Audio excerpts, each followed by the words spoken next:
She was 13 when the contract was sealed. Not with ink. With fear. One signature, and her name vanished. In ancient Rome, a girl could be alive, and still be legally nothing. And the people who owned her didn't hide in shadows. They ruled in daylight. This is the hidden Roman story carved beneath marble and victory parades. Not the emperors. Not the generals. But the young girls they bought, broke, and discarded. Inside the most powerful household in the world. Tonight, you'll follow one girl's path through Rome's machine. And meet the woman who made that machine purr. Her name, in the records, is barely a whisper. Daphnis. A Greek name. Common. Replaceable. Convenient. She is not remembered because she won battles. She is remembered because she survived a place that erased people. Daphnis is a fictionalized composite, built from surviving Roman letters, slave sale contracts, court complaints, household rules, and the cold legal truth. In Rome, enslaved people were property. Girls like her were bought young for one reason: time. Time to train them. Time to shape them. Time to make them profitable. She is captured on the edge of the empire, where war produces bodies the way farms produce grain. A raid. A burned village. A line of prisoners. Roman soldiers don't need to hate you to sell you. They just need to be paid. At 13, she is marched to a port. Then shipped like cargo. Then inspected. Teeth checked. Skin pinched. Hips judged. Not for health. For value. She ends up in Rome, because Rome is not a city. Rome is a hunger. And her buyer is not a man with a whip in a dirty alley. Her buyer is an imperial agent. Because the most dangerous place for a young female slave wasn't the mine. It wasn't the mill. It was a wealthy house. Especially the imperial house, where power didn't just command armies. It commanded silence. To understand why, you need to meet the woman who stands above Daphnis like a marble statue. Livia Drusilla. The wife of Augustus. The first empress of Rome in everything but name. History remembers Livia in two ways. In official art, she is serenity. Discipline. The perfect Roman matron. A face carved into stone. A symbol of order. In rumor, she is a spider in silk. A woman who outlived everyone around her. A woman accused, never proven, of removing obstacles with poison, patience, and politics. But whether the rumors are true or not, one fact is undeniable. Livia controlled a world where women's power was supposed to be invisible. So she mastered invisibility. She didn't need to shout. She didn't need to march. She needed information. She needed loyalty. She needed a household that ran like a weapon. And who carried the letters? Who washed the blood out of tunics after a private beating? Who heard secrets through thin walls while pretending not to exist? Girls like Daphnis. Rome's elite homes were empires in miniature. Kitchens, laundries, nurseries, gardens, bedrooms, each one staffed by enslaved bodies. And among them, the most vulnerable were the youngest girls. Because they were easy to intimidate. Easy to threaten. Easy to trade. Daphnis is brought into that system, into Livia's orbit, at the exact moment Rome is trying to convince itself it has become civilized. Augustus claims he restored morality. He passes laws about marriage and virtue. He punishes scandal. And behind that moral curtain, the machine keeps feeding. And the machine has a face. Calm. Noble. Untouchable. Livia. Daphnis is purchased at dawn. Not in some loud, chaotic market like the movie show. This sale is quieter. More expensive. More deliberate. An agent reads her description like inventory. Female. Greek. 13. No visible illness. Untrained. Untrained means pliable. Pliable means profitable. A stylus scratches wax. Money changes hands. And with that sound, soft as a fingernail tap, her life is no longer hers. She has walked through Rome's streets in a borrowed cloak, not to protect her dignity, but to protect the buyer's image. A slave trader doesn't want attention. An elite household doesn't want gossip. Power prefers cleanliness. When the gates open, she sees it. Not a home. A fortress pretending to be a home. Marble floors that echo like a warning. Columns like tree trunks.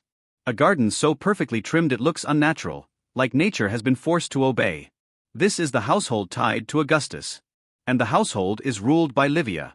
Daphnis is handed to a senior servant, a woman who doesn't blink when she speaks. She doesn't introduce herself with warmth. She lists rules. Eyes down. Answer quickly. Never linger in corridors.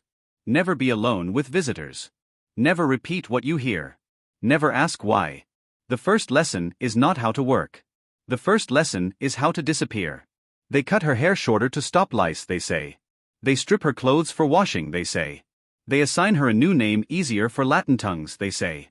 Every they say is a theft. Days become drills. She learns how to pour wine without shaking. How to fold tunics so sharply they look pressed by iron. How to walk quietly over stone.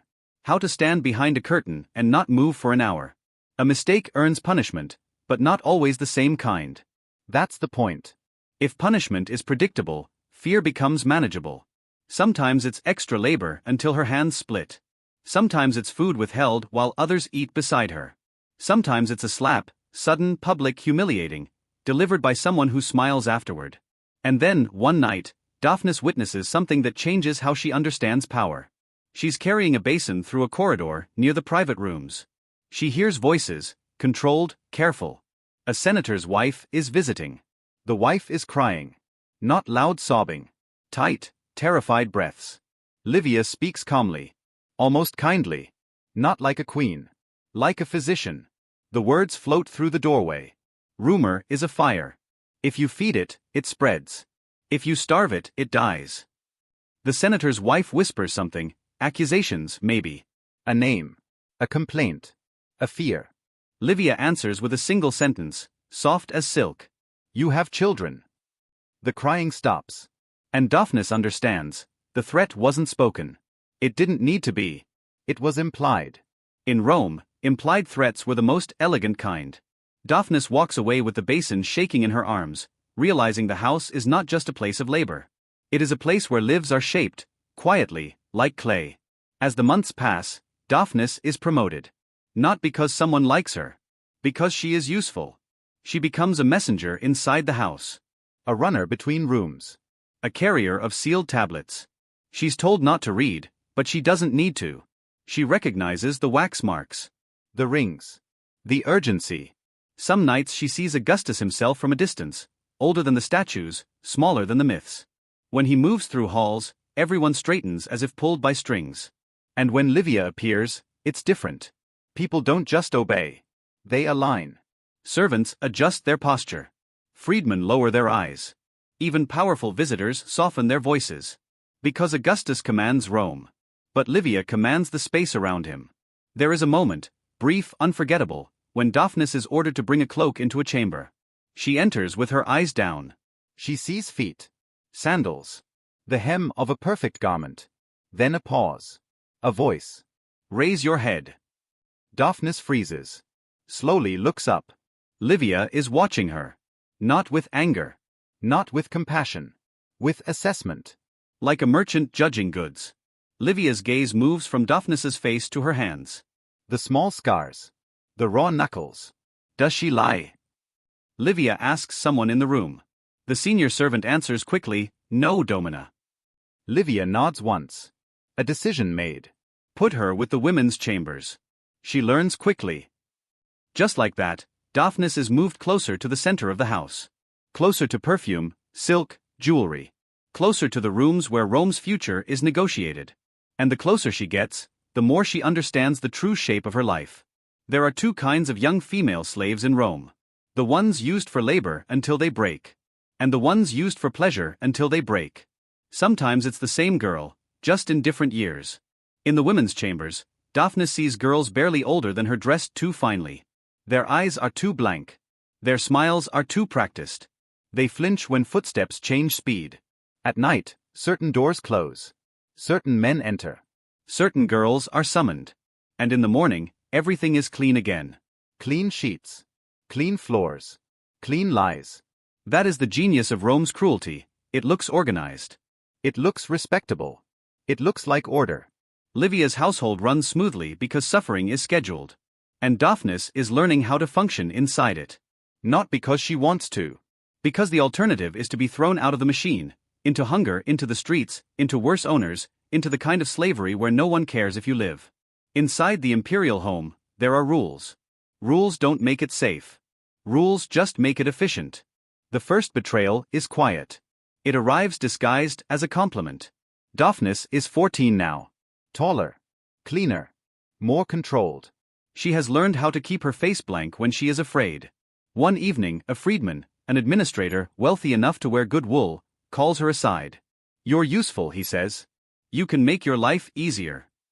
Those words are a trap in Rome. He tells her she will carry messages between two parts of the household. Private messages. Not official tablets with seals. Spoken words. No wax. No proof. At first, it sounds simple. Go to this room. Repeat this sentence. Return. Go again. Repeat another. Daphnis doesn't understand the game until she hears the names. Tiberius. Julia. Agrippa Posthumus. Imperial names.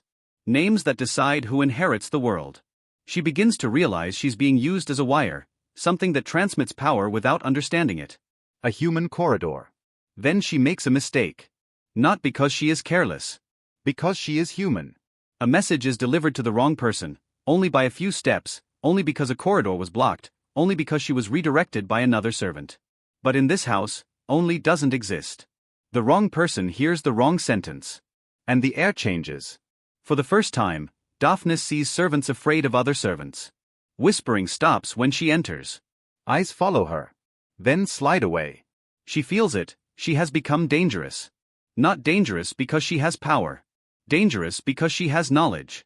That night, she is summoned to a small chamber with no windows. The senior servant is there.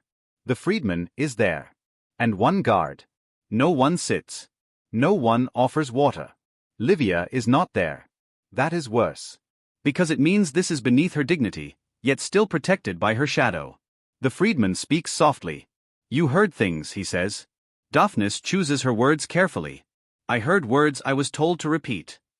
And you repeated them incorrectly." "I did not mean." The senior servant interrupts. Meaning is irrelevant. There it is. Rome's moral code in a single line. Meaning is irrelevant. They question her. Not like investigators. Like owners checking if their property has failed. Who did she speak to? What did she hear in the halls? Did anyone offer her money? Did anyone touch her? Did anyone promise her freedom? Promises of freedom are the most common lie told to enslaved girls. Sometimes by men who want their bodies. Sometimes by women who want their loyalty. Sometimes by people who want them to betray someone else. Daphnis denies everything. Not because it's all false. But because truth is not rewarded. In Rome, truth is used.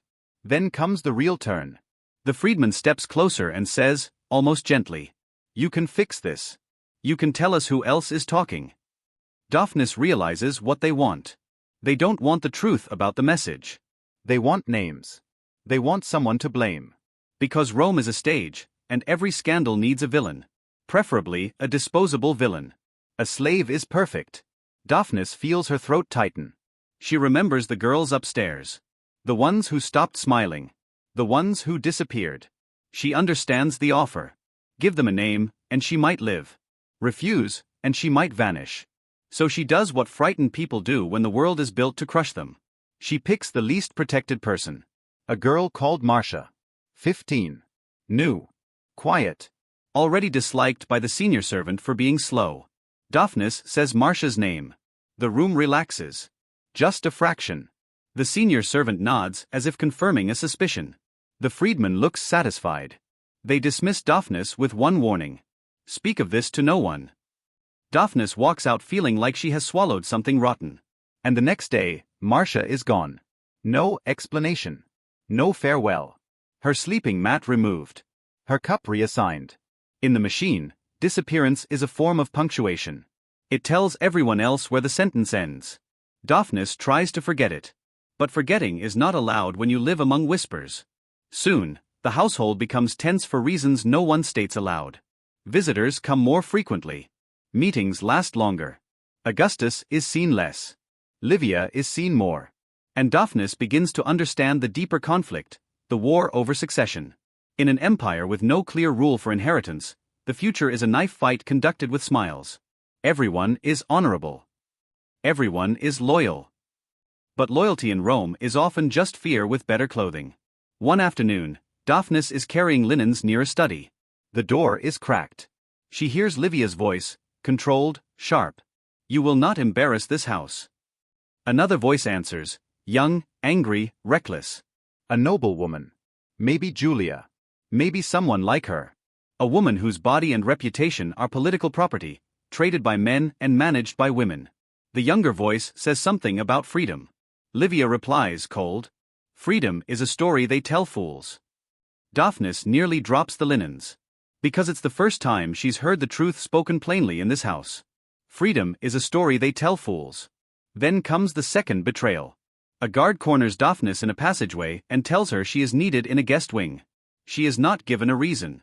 She tries to ask the senior servant. The senior servant avoids her eyes. That's when Daphnis knows. The machine has chosen her for a different job. In Rome, a young female slave could be moved like furniture. From kitchen to bedroom. From messenger to gift. And gift doesn't mean generosity. It means ownership with ribbon. She is scrubbed until her skin burns. Her hair is oiled. A simple dress is put on her, simple enough to pretend innocence, clean enough to pretend consent. She is taken to a room with expensive lamps and shut inside. And then she hears footsteps outside. Not one set. Several. Male voices. Laughing. And in that moment, Daphnis understands the full design of the betrayal. She was not moved because she was useful. She was moved because she was convenient. A message gone wrong. A scapegoat needed. A household problem to bury. A girl's body is the easiest place to bury it. The latch clicks. The door opens. And the world she thought she understood becomes smaller, darker, and absolute. The humiliation is not loud. It's not a public whipping in the street. It's not chains in the forum. It is worse. Because it is private. Private humiliation is where Rome perfected cruelty. Inside the guest room, Daphnis is not treated like a person who can refuse. She is treated like a service the house provides. Not with screaming. With assumption. The men enter as if entering a bathhouse. As if their pleasure is part of the architecture. They speak about politics and whine while looking at her like she is a platter placed on the table. Daphnis keeps her face still. Because she has learned the rule.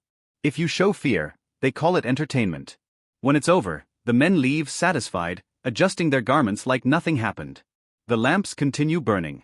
The room continues smelling of oil and perfume smoke. No one apologizes.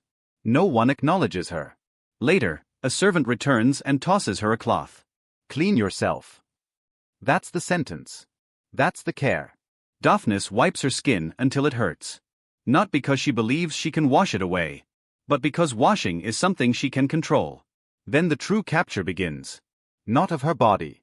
Of her silence. She is brought to the senior servant again, who studies her like a cracked vase. You will not speak of what happened. Daphnis stares at the floor. If you speak, the woman continues, you will be sent to the mills. Or sold to the docks. Or accused of theft. Choose your future. This is how Rome controls enslaved girls. Through options that are all traps.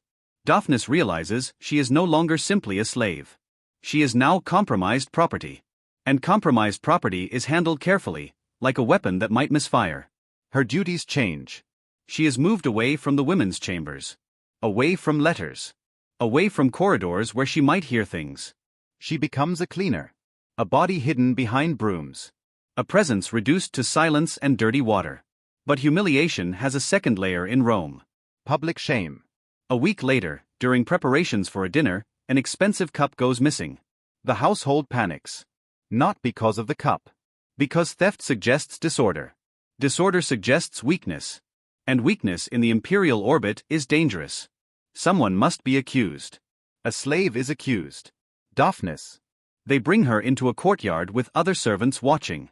Not invited to watch, forced to watch. This is a lesson disguised as discipline. The freedman stands there again, calm as ever. Confess, he says. Daphnis knows she didn't steal it. But she also knows confession isn't about truth. It's about closure. It's about giving the household a clean ending. She says, I did not take it. The freedman sighs, like she has inconvenienced him. A guard steps forward. Daphnis is seized. Her arms are held. Not violently, professionally.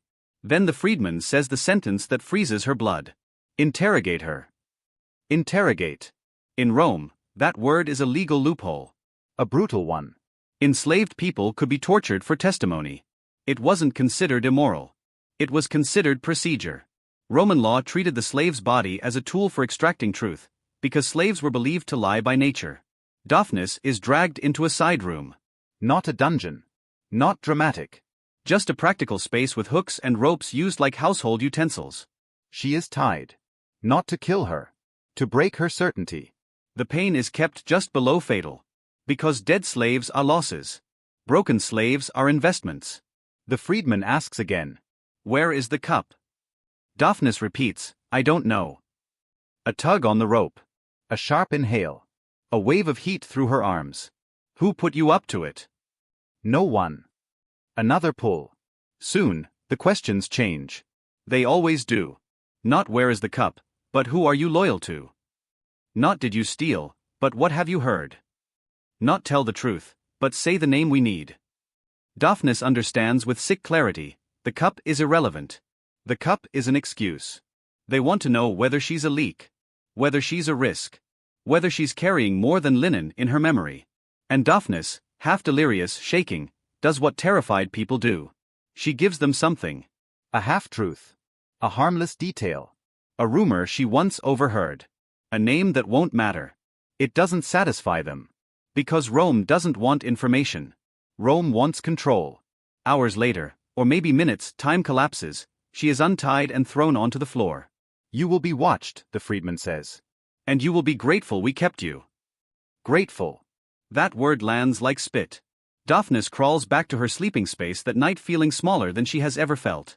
And the next morning, she learns something that makes it worse. The cup was found. It had been misplaced. No apology follows. No punishment for the accuser. Because the point was never the cup. The point was to remind everyone in the house. Your body belongs to Rome. Your pain belongs to Rome. Even your innocence belongs to Rome. Daphnis realizes her life is now balanced on a thin edge. She has been marked as troublesome. As complicated. In a powerful household, complicated slaves are removed. Sold. Exiled. Disappeared. And when removal comes, it rarely arrives like a storm. It arrives like paperwork. The final event does not look like an execution at first. It looks like a transfer. One morning, Daphnis is told to pack nothing. A guard escorts her through halls she hasn't walked in months. Servants stare and then look away, as if eye contact might infect them. She passes the atrium where guests once admired the household's elegance. Now it feels like a mouth opening.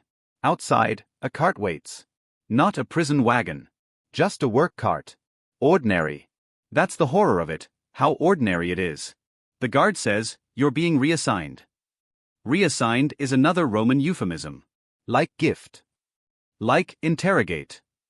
Like discipline. Daphnis climbs in. The cart rolls through Rome, past temples, past markets, past children playing with hoops.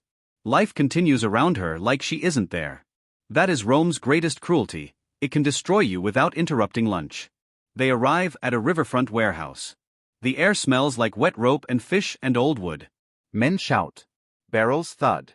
A clerk sits at a table with wax tablets. Paperwork. The clerk looks up and reads Daphnis as if reading a tool. Age. Origin. Skills. Then the clerk frowns. This one is marked. Marked.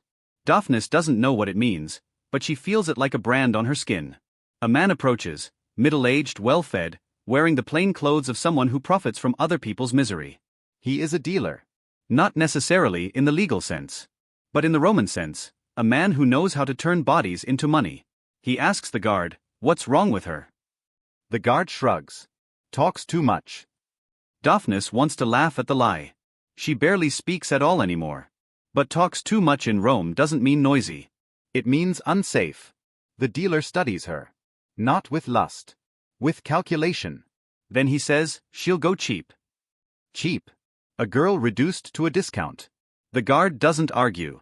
The guard wants her gone, like a stain removed from white cloth. And here, at the river, Daphnis finally understands what her final event really is. It is not a blade. It is not a cross. It is not an arena. It is liquidation. In Rome, most enslaved girls did not die in dramatic scenes history remembers. They vanished into smaller, uglier places: brothels, dockside taverns, rural estates, workshops, backrooms. And those places were execution by another name, because they consumed you. Daphnis is led inside the warehouse. A small line of other slaves stands there. Some stare ahead, already gone inside themselves. Some tremble. Some look furious but silent. A man with ink-stained fingers tags them like cargo. A woman nearby is inspected roughly and dragged away when she resists. No one intervenes. Intervention is dangerous. Compassion is expensive. Daphnis is placed on a low platform. A buyer approaches. He lifts her chin without permission. Checks her teeth. Her arms. The condition of her skin. He asks, can she read? The dealer laughs. No. But she can learn. A man behind the buyer mutters, good. Keep them uneducated. The buyer nods as if discussing livestock. Then the buyer asks the question that matters most for a young female slave. Is she intact? The dealer hesitates just long enough. Then lies. In Rome, a lie is simply a feature of the sale. Daphnis feels her face burn, not with shame, but with the final understanding that her body is now a battlefield she cannot leave. The bid is low. The buyer wins easily. And just like that, the imperial household's problem is solved. No scandal. No record. No messy consequences. A girl disappears. And the marble stays clean. They take her down from the platform and push her toward a back door. Outside, the city hums. A priest walks by with incense. A couple laughs as they bargain for figs. Daphnis is led to another cart. This one is smaller. Private. The buyer's cart. As it moves, Daphnis tries to look back, to see something meaningful. A monument. A temple. A sign that her suffering has weight in the world. But Rome does not give symbols to slaves. The streets narrow. The buildings become rougher. The air changes. Less perfume, more sweat. A door opens. A woman stands there. Older. Hard-eyed. Practical. She looks Daphnis over and says to the buyer, she'll do. 2 words. A verdict. Inside, Daphnis sees dim rooms, cheap lamps and other girls, some younger than her, moving with trained emptiness. No chains are visible. They don't need chains. The door shuts behind her. That sound is the execution. Not of her life. Of her personhood. Because from this point on, her days will be rented out, sold off in pieces, until her youth is gone and her value drops, and she becomes either a servant of the place, a sickness to be discarded, or a problem to be removed. Rome rarely needed to kill enslaved girls outright. It simply arranged life so that survival felt like dying slowly. And somewhere far away, in a clean house with marble floors, dinner will be served. Livia's household will continue running like a perfect machine. And no one at the table will speak Daphnis's name. This is what makes ancient Rome so terrifying. Not that it was violent, every empire is violent. But that it was organized. Rome didn't just conquer lands. It conquered definitions. It defined some humans as citizens. Some as foreigners. Some as women to be controlled. And some, like Daphnis, as objects that breathe. And when an empire can turn a breathing girl into an object, it can do anything. History loves the bright parts of Rome. The triumphs. The aqueducts. The marble. The speeches about virtue. Augustus is praised for restoring morals, as if morality is a law you pass and not a life you protect. Livia is praised for being the ideal matron, the mother of the nation, the calm center of the new order. But look again, closer than the statues allow. What is an ideal household in an empire built on slavery? It is a place where everything appears controlled. Where scandals are silenced. Where servants move like shadows. Where young girls are trained to anticipate desire before it's spoken, because anticipating is safer than refusing. And this is the part most people don't want to face.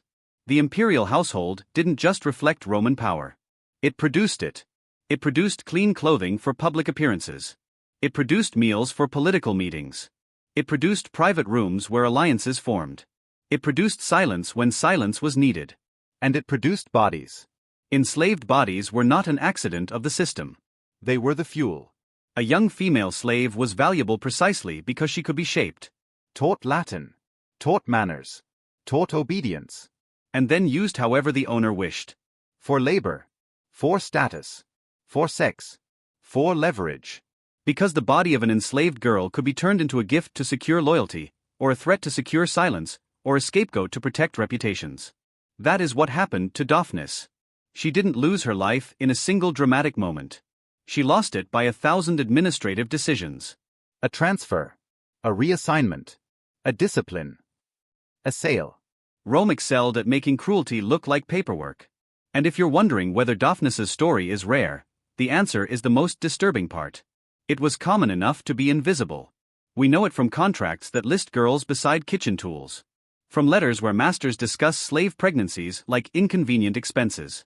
From laws that treat enslaved testimony as worthless unless ripped out through pain. From inscriptions where freed women thank former owners for freedom, as if freedom was kindness, not the bare minimum of humanity.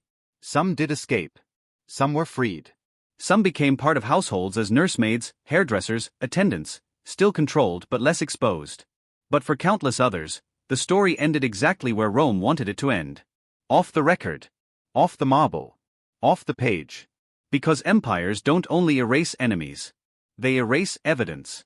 And here is the uncomfortable truth waiting beneath the cinematic myths. Rome's greatness was not just built by enslaved labor. It was protected by enslaved silence.